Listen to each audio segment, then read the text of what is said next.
Ito lang yung bro. Kaya papatay ka lang tayo.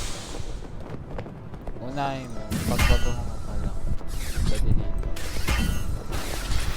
Pupuntirin mo muna yung paa. Yung legs dito. Ayan, diba nakalungit mo. Tapos, wait, pwede na sa navy. Kung ayaw mo naman ganun, ganito gawin mo. Ayan, diba?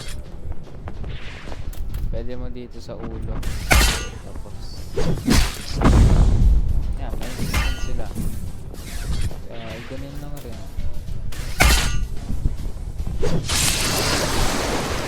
Pag ganun, ayun, rekta ka